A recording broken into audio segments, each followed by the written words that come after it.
Breaking news from the world of golf. Tiger Woods telling Golf Digest that while he does hope to play in tournaments again, he will never play full-time on tour again, following the February car crash that severely injured his legs, one in particular. Woods saying, quote, "It's an unfortunate reality, but it's my reality, and I accept it."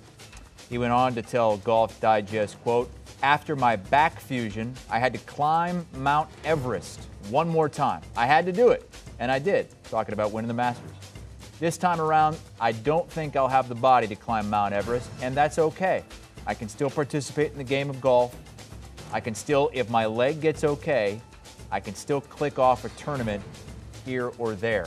But as far as climbing the mountain again and getting all the way to the top, I don't think that's a realistic expectation of me." This in an exclusive interview with Golf Digest, which was released today.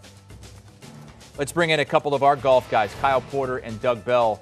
Guys, as you know better than anybody, Tiger's goals, they've always been above and beyond what anyone else thought possible, and he's accomplished many of those goals. Clearly, he's scaled back a little bit. He's accepted his reality.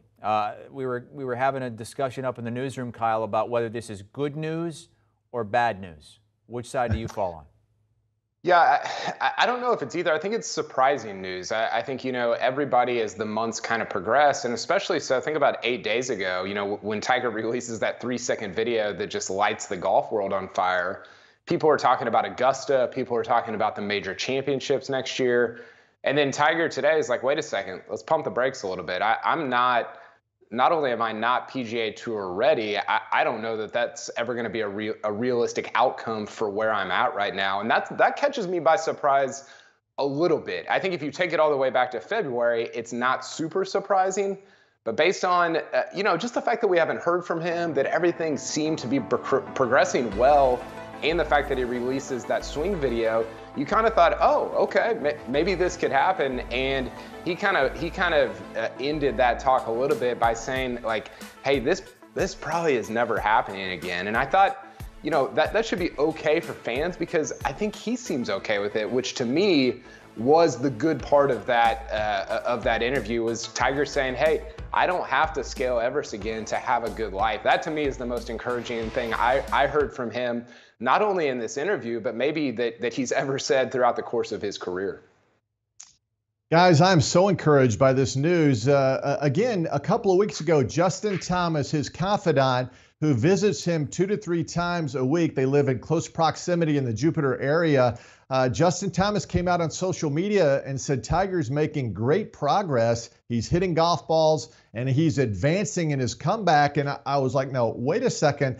Tiger would have only told him to go ahead and do that. I mean, Justin wouldn't have done that on his own. And then today, this Golf Digest interview is released. And again, Tiger sounds positive. And then the PGA Tour releases today, hey, tomorrow morning, 9 o'clock Eastern time at the Hero World Challenge, Tiger is going to hold a press conference. This is the first press conference he's held in a long, long time.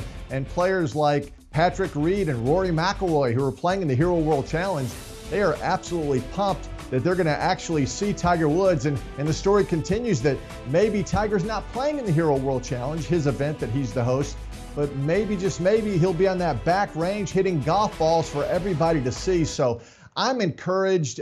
I know it's a tall mountain to climb, but I really believe in my heart that he is trying to come back and maybe play in the Masters in April. I do not think that's too far-fetched. We'll see, and maybe I'm just a fan that's hoping, but I think that's what he's aiming for. That would be amazing if indeed that happens and Tiger Woods returns as quickly as next April, just 14 or so months after that horrific car accident.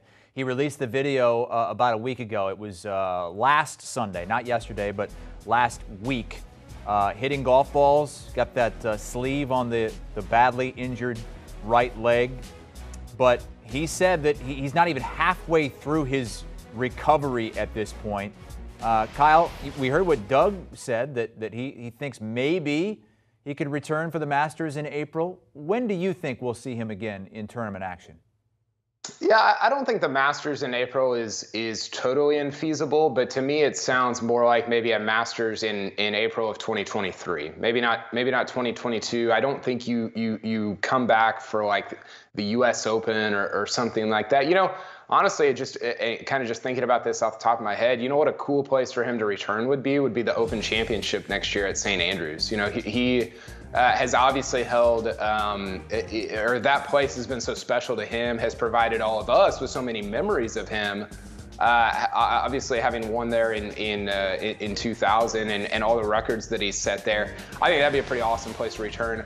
On the 150th anniversary of the first Open Championship, or excuse me, this will be the 150th Open Championship, and it'll be played at St. Andrews. I think that next summer could be a target date, and then if not that, then maybe you're talking Masters 2023. But you know, Chris, again, Tiger has always said throughout his career, like, hey, I'm not, like, he's always set expectations really, really high, right? Even when he had the broken leg back in 2008, like, I'm here to win. I'm here to win. I'm at Torrey to win this tournament. And he set expectations in this interview really low. And again, I think that's a little bit surprising, kind of for what the future holds. I don't know that he's throwing in the towel, but he's certainly not telling us, hey, you should expect me to contend and compete again on the PGA Tour and at major championships. And to me, having covered Tiger for so long, that comes, even in the wake of all these injuries, it comes as a little bit of a surprise to me. The big hurdle for Tiger Woods is obviously the swing looks fantastic. We saw the video, one of the classic swings in the history of the game, maybe the best swing ever, but it's not so much swinging and hitting golf balls again. It's being able to walk 72 holes. And right now he's playing golf with his son, Charlie, and he's playing in a golf cart. So he has to get back in the mode where he's walking 4 consecutive days. And again, going back to what I said about the Masters, people don't realize the hills at Augusta National. That is a difficult walk, even when you're in the best of shape. So that will be the challenge for Tiger Woods. But again, I harken back to the great Ben Hogan, and Tiger in that Golf Digest interview said he hopes to return just like Mr. Hogan and play a part-time schedule. And remember, 16 months after that horrific car accident, Ben Hogan came back and won the United States Open. And then in 1953, just 4 years after the accident in 1949, he entered 6 tournaments and won 5 of those, including 3 major championships. That was the great Ben Hogan, who won 6 majors after the car accident. So I'm not saying Tiger's going to come back and win that many major championships, but I do believe he will return, and I do believe he will get another victory and set the all-time victory mark, surpassing Sam Snead. They're both tied now with 82. Wow, wouldn't that be something? We've already seen what many consider the greatest comeback in sports history. Tiger coming back from all those injuries to win the Masters. If he comes back and wins another tournament after this, I think you can reset those record books and those expectations and those storylines. Fellas, thank you so much on a day that brings us, I think, good and bad news from Tiger Woods. He says he does expect to return to play in tour events, in major championships, but will never be full-time on tour again. In his interview with Golf Digest, we'll hear more from Tiger tomorrow as he speaks ahead of the Hero World Challenge. First Cut Podcast, your place for everything golf, including great betting advice as well. Do you want a sports network that delivers everything that matters about the game? The highlights, the picks, the instant analysis, no yelling, no fake debates, no politics. Hit the subscribe button and never miss a moment.